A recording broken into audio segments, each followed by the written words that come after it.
பிள்ளைகளா, உங்களுக்கு தெரிந்தவரோ தெரியாதவரோ ஒருவர் வியாதியஸ்தராய் இருந்தால் அவரிடத்திலே போய் அன்புடன் பாசத்துடன் ஆறுதலாக பேசி நல்ல வார்த்தைகளை சொல்ல வேண்டும். இது நம்பர் 1. நம்பர் 2, உங்களது பலம் எவ்வளவோ, உங்களது தகுதி எவ்வளவோ அந்த அளவுக்கு உதவிகளை செய்ய வேண்டும். நம்பர் 3,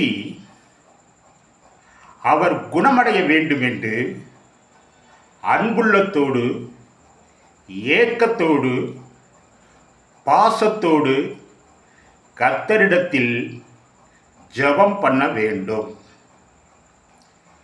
பெருமைக்காகவோ கடமைக்காகவோ இந்த காரியத்தை செய்யக்கூடாது. அப்படி செய்தால் நமக்கு பலன் கிடையாது.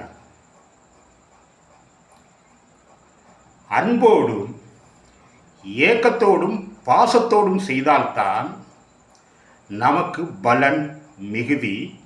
நமக்கு எந்தவித வியாதிகளையும் வரவிடாதபடிக்கு கர்த்தர் காத்துக்கொள்வார். இதே போல உங்கள் தகுதிக்கு தக்கபடி பலருக்கோ சிலருக்கோ நீங்கள் செய்ய வேண்டும். நீ உன்னிடத்தில் எப்படி அன்பு கூறுகிறாயோ அதே போல பிறரிடத்திலும் அன்பு கூறுவாயாக என்பது கர்த்தருடைய கட்டளை. நமக்கு வியாதிகள் வந்துவிட்டால் எப்படி ஏக்கத்தோடு அன்போடு நம்மை நாம் கவனித்துக் கொள்வோம்.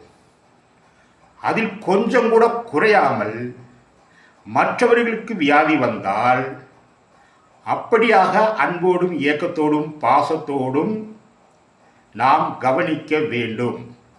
அதைத்தான் கர்த்தர் பார்க்கிறார். அதிலே மகிழ்ச்சி அடைவார். அதை பார்த்த தேவன் நமக்கு எந்தவித வியாதிகளையும் வரவிடாது காத்து கொள்வார். இது என்னுடைய வார்த்தை அல்ல, வேதம் சொல்லும் வார்த்தைகள். கர்த்தர் உங்களை ஆசீர்வதிப்பாராக.